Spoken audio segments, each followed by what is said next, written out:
이재명 정부와 더불어민주당의 부동산 정책은 대국민 사기극이라는 것이 증명되고 있습니다.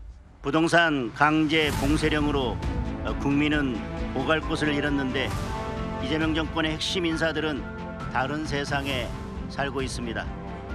이재명 대통령은 정책 수단을 총동원해서 투기 수요를 잡으라는데 이 투기 수요는 내 집 한 칸을 마련하기 위해 열심히 일하는 국민들에게만 해당되는 것이었습니다. 이것이 이재명 정권의 현실입니다. 나는 되지만 국민은 안 된다. 방금 들으신 것처럼 국민의힘은 11호 부동산 대책에 대해서 대국민 사기극이다라고 비판했습니다. 그러면서 연일 정부와 여당을 향해 맹공을 퍼붓고 있는데요. 특히 요즘 논란이 가장 많이 되는 부분이죠. 집값 떨어지면 사라, 자산 좀 모아지면 그때 사라 라고 말을 해서 논란이 됐던 이상경 국토부 차관. 자, 이 차관에 대해서는요. 국토부의 해명도 나왔고요. 민주당이 대신 사과를 하기도 했습니다. 본인이 직접 사과도 했고요. 하지만 아무리 사과를 해도 이 여지는 계속되고 있습니다. 자, 앞서서 이상경 차관 측에서는 갭 투자 의혹이 일자 이에 대해서 해명을 했습니다. 그 내용이 이렇습니다. 그러니까 원래 살던 아파트가 팔리지가 않아서 부득이하게 전세 끼고 계약을 체결해서 해당 아파트를 산 거다라고 해명을 했죠. 뭐 이사하다 보면 물고 물려 있으니까 이사 날짜 맞추려다 보면 그럴 수 있습니다. 일반적으로. 그래서 그런 사례인가? 라고 생각을 했는데 알고 보니까요. 고위공직자 재산신고에서 예금만 28억 원을 신고했습니다. 부부 합산입니다. 이렇게 되면 돈이 없어서 팔려야 뭐 그 돈 갖고 살 텐데 팔리지 않아서 어쩔 수 없이 전세 끼고 샀다라는 해명 자체가 말이 안 되는 게 되잖아요. 앞뒤가 안 맞는 말씀을 한 것이죠. 쉽게 말하면 저 똘똘한 한 채를 먼저 탄 거죠. 네. 계약을 체결해 놓고 실제 이사를 가려다 보니까 이 집을 처분해야 되잖아요. 그러니까 먼저 본인은 뭐 투기 수요라고 제가 표현하면 뭐 해도 하여튼 어떤 수요를 본인이 창출해가지고 사놓고 그다음에 이거를 팔려고 하니까 안 팔리니까 갭 투자를 유치한 거잖아요. 쉽게 네. 말하면. 그러니까 본인이 돈이 부족해서 그 부분을 갭 투자식으로 판 게 아니고 네. 갭 투자를 하고 오신 분에 대한 비판보다는 본인이 이거를 먼저 집을 사놓고 있던 집을 팔려고 하다 보니까 안 된 거예요. 그러니까 거꾸로인 거죠. 입주 시기를 못 맞췄다. 아니 늦게 사면 될 거 아니에요, 새 집을. 네. 근데 새 집을 먼저 사놓고 그걸 가다 보니까 이게 안 팔리니까 파는 방법으로 갭 투자를 유치했다. 이렇게 보는 게 맞는 것 같고 네. 또 하나는 저런 식이 본인이 지금 투기 수요를 막기 위해서 대출과 이런 것들을 막았잖아요. 다 그런데 막아놨잖아요. 문제는 본인이 저렇게 했잖아요. 그렇다면 그러니까요. 본인이 투기 수요라는 것인지 아니면 본인이 투기 수요가 아니라면 일반적으로 우리 국민들이 집을 마련하는 패턴이 대출을 끼고 사거나 그렇죠. 전세를 끼고 사서 이렇게 갈아타는 식이잖아요. 네. 그러니까 월세 살다 전세 살다 그다음 내 집 마련하는 이런 방법인데 왜 그걸 막냐 이 말이죠. 그러니까 저희가 이상경 차관에게 요구하는 것은 본인이 사과도 사과지만 정책을 바꿔달라는 거예요. 본인이 사과 끝날 일이 아니고 네. 본인이 저렇게 하면서 집값이 오를 거라고 본인도 예상을 했으면 그렇죠. 일반 국민들의 집 사는 것을 막지 말고 정책을 네. 바꿔달라 이걸 요구하는 겁니다. 아까 말씀하신 대로 전세 끼고 집을 샀는데 이게 본인 집이 안 팔려서 어쩔 수 없이 한 거다라고 얘기를 했는데 본인이 말했잖아요. 집값 떨어지면 그때 사면 되잖아요. 네? 자산 더 쌓이고.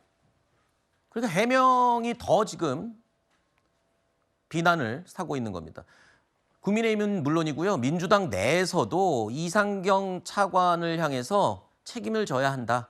사퇴해라. 라는 목소리가 터져 나왔습니다. 그 사람은 나쁜 사람입니다. 우리 국민들에게 잘 설명해 나가야 될 국토부 부동산 책임자인 차관이 자기는 가지고 있으면서 국민 염장 지르는 소리 하면 되겠어요?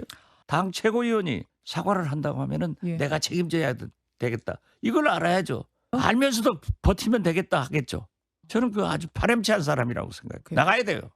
민주당이 대신 사과하는 부분도 국민들 보시기에 부적절하고 또 국민의 신뢰를 갖춰야 되는 국토부 차관이 이런 발언을 했다는 것 자체가 정책적으로 어떤 방향으로 나갈지 국민의 불안이 증폭되고 신뢰도 떨어뜨리는 그런 주요한 요소가 되는 부분에서 당연히 사태를 고려하셔야 되지 않나 생각합니다. 자, 아무리 해명을 해도 논란은 식지 않습니다. 전방위 공격이 이어지고 있는 건데요. 이상경 차관 자신의 발언과 또 갭투자 의혹에 대해서 결국 직접 사과했습니다. 고위공직자로서 상처를 드린 점 진심으로 사과드립니다. 내 집 마련의 꿈을 안고 열심히 생활하시는 국민 여러분의 입장을 충분히 헤아리지 못했습니다. 진심으로 사과드립니다. 또한 저의 배우자가 실거주를 위해 아파트를 구입했으나 국민 여러분의 눈높이에는 한참 못 미쳤다는 점을 겸허히 받아들이고 재차 사과의 말씀 올리겠습니다. 이번 일을 계기로 제 자신을 다시 한번 되돌아보겠습니다. 이상경 차관의 대국민 사과 함께 보셨습니다. 그런데 이 사과 이후에 국토위 국감장에서는요, 사퇴 촉구 문제가 다뤄졌고요. 민주당도 이에 대해서 피하지 않겠다라는 입장입니다. 아까 박지원 의원 보셨죠? 저 사람 나쁜 사람이라고 막 이렇게까지 얘기했습니다. 자, 이 정도 되면은 이재명 대통령도 지금 고민을 할 수밖에 없는 그런 지경까지 이르른 것 같습니다. 구윤철 기재부 장관과 이억 원 금융위원장도 역시 갭 투자에 대한 지적이 계속 나오고 있죠. 이 두 사람 모두 자산 증식 목적이 아니다. 그냥 살기 위한 내 집을 산 거다라고 이야기를 하고 있지만 글쎄요.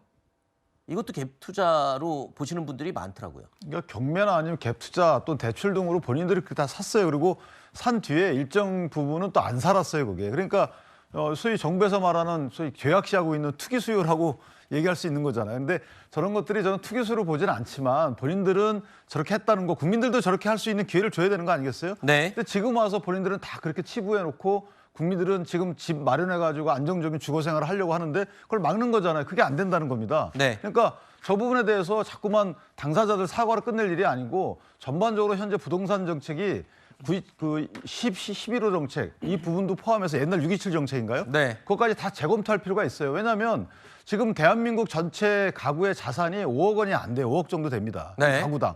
그러면 아파트 평균 서울 거래가가 14억이라고 하더라고요. 네. 그럼 뭐든지 하여튼 전세를 끼고 사든 아니면 대출을 받든 해서 뭔가 플러스 알파가 있어야지만 집을 사는 건데 네. 만약 이걸 막게 되면 수요는 꾸준히 있는데 현금 자산가들만 네. 이득을 본다 이런 생각이 있는 거예요.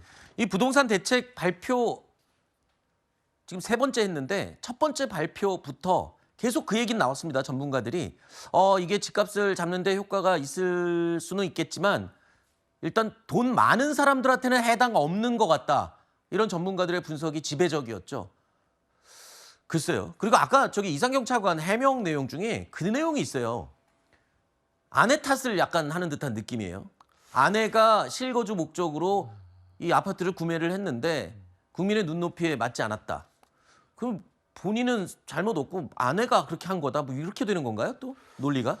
그렇게 국민들이 바라보게 된다면 어떻게 보면 이번 해명은 좀 아쉬운 부분이 분명히 있다고 안 하니만 못하는 게 해야겠죠. 됐잖아요. 네, 부정적인 그런 인식이 쌓일 수도 있는 부분이기 때문에 저는 이상경 차관이 이 부분에 대해서는 적극적으로 국민들 앞에 사과하고 반성하는 모습을 보일 필요는 반드시 있다라는 그렇죠. 말씀을 드리고요. 그렇다고 하더라도 지금 정책 담당자의 과거의 그런 부동산 거래에 대해서 지나치게 공세를 하는 것은 저는 이것조차도 정쟁에 흐를 수 있는 그런 우려가 있다라는 말씀을 드리고 싶습니다. 네.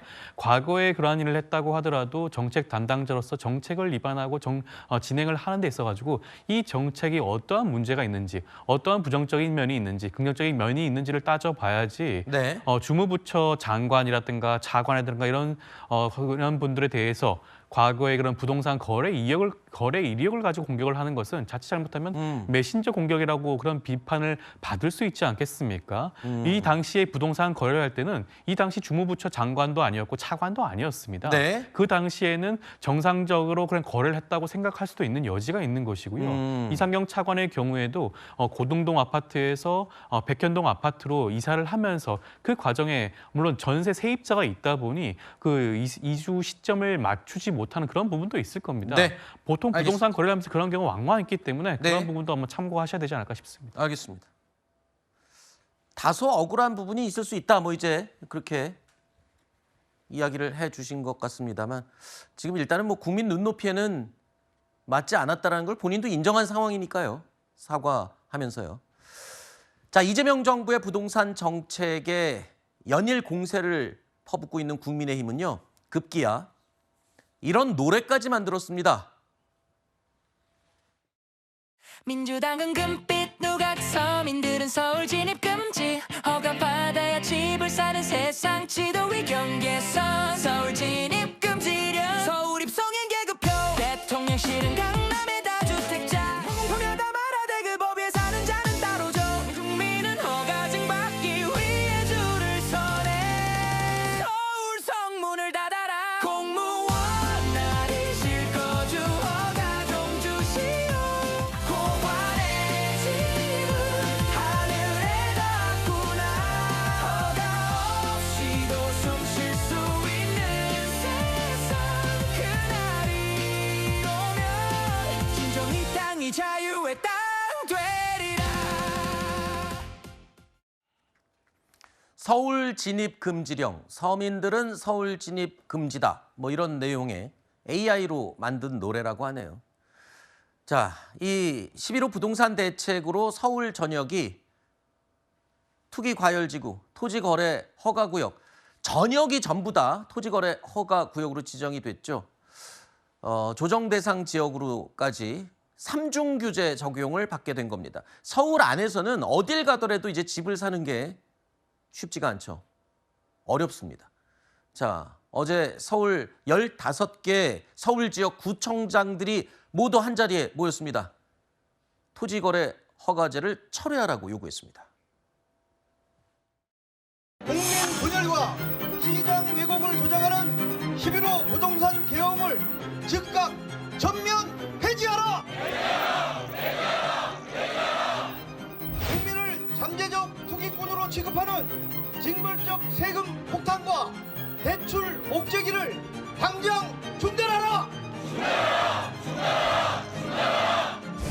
일방적으로 서울시 전체를 규제지역으로 지정하여 사유재산을 과도하게 침해하였을 뿐만 아니라 부동산 시장에 심각한 왜곡을 초래하여 토지거래 허가는 아주 극단적인 규제입니다.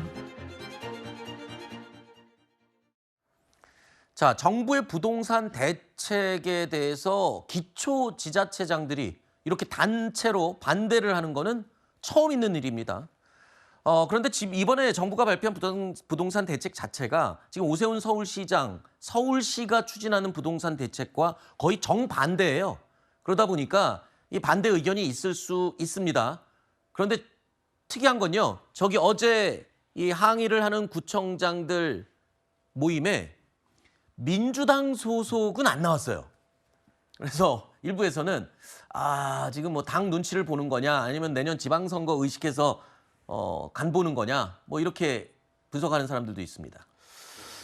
이번 부동산 대책으로 해서 단시간 안에는 아마 지지율이라든가 이런 것들이 변동할 수는 있겠죠. 그리고 당정 간에 그런 진행되고 있는 부동산 대책에 대해서 일정 부분 뭐 고려하는 부분도 있을 수 있습니다. 그렇지만 이번 부동산 대책이 어떠한 부동산 시장의 효과를 발휘할지는 좀 더 지켜봐야 될 시간적 여유가 필요하다고 할 수가 있겠죠. 지금 당장은 강력한 수요 억제책이라고 뭐 여길 수는 있지만 추후에 나오게 될 수 있는 구체적인 공급 대책안이 발표가 된다고 한다면 또 부동산 시장의 분위기는 언제든지 달라질 수가 있습니다. 그렇죠. 지금 당장 단시간에 그런 상황만 보고 이런 다른 구청장, 국민의힘 소속 구청장들의 그런 의견들에 대해서 동조하기는 저는 쉽지 않았다고 보고요. 그것이 저는 정무적으로도 옳은 판단이 아닌가라는 생각이 듭니다. 알겠습니다. 이것도 맞는 말입니다. 이제 대책 이제 발표했는데 이게 시장에 어떻게 영향을 끼칠지는 좀 지켜보고 그 결과를 보고 얘기를 하고 평가를 해야 될 거는 맞는 말인 것 같아요. 그런데 지금 정부와 대통령실도 이 부분이 지금 굉장히 여당도요 걱정일 것 같아요. 이게 지금 점점 좀 꼬이고 있는 것 같은 느낌이 들거든요. 이거 실패하면 그 여론의 역풍은 감당 못할 것 같아요. 근데 이번 그 부동산 정책을 추진한 부처가 대통령실하고 경제부처잖아요. 네. 그러니까 원래 부동산 정책은 역대 보면 사회수석실 득에서 했어요. 이게 주거 안정 대책이라고 그래서 네. 이게 경제 정책의 일환으로 본 게 아니거든요. 근데 네. 지금은 대통령께서도 이게 경제 정책의 일환으로 본 거라는 거죠. 그래서 부작용에 대해서 조금 느낌이 다르다고 본 거예요. 왜냐하면 경제 정책으로 보면 이것 대신에 유유자금이 주식시장으로 흘러가길 바라는 건데 네. 그거하고 같나요? 그다음 주식시장 가서 만약에 어느 정도 이윤을 취하게 되면 그분들은 또 집을 살려고 와요. 그러니까 이게 경제 정책으로만 보면 안 되는 거죠. 주거 정책으로 보기 때문에 저 서울구청장들의 그 말이 맞는 것이 저게 만약에 이게 사유재산권 이런 거는 너무 추상적이니까 저희가 논의를 하고 네. 자 월세 전세 이런 주거 안정 관련돼서 그런 제도들이 유명무실화된다는 거죠. 이게 토지거래 허가의 주 요점이 뭐냐면 들어가 살라는 거잖아요. 2년간. 2년 가서 살아야 되기 때문에 전세 물량이 안 나와요. 네. 그럼 이 전세 물량 안 나오는 것을 다 어떻게 복구할 것인지에 대해서 대책을 세워놓고 그다음에 이거를 옥죄 써야 되는데 먼저 옥죄해놓고 대책을 세우겠다? 네. 이거 앞뒤가 안 맞는 말 아닌가요? 알겠습니다. 자, 정부의 부동산 공급 대책이 빨리 또 구체화돼야 할 텐데 말입니다. 시장에서는 어떻게 반응을 하고 과연 이 부동산 시장이 안정이 될지 궁금합니다.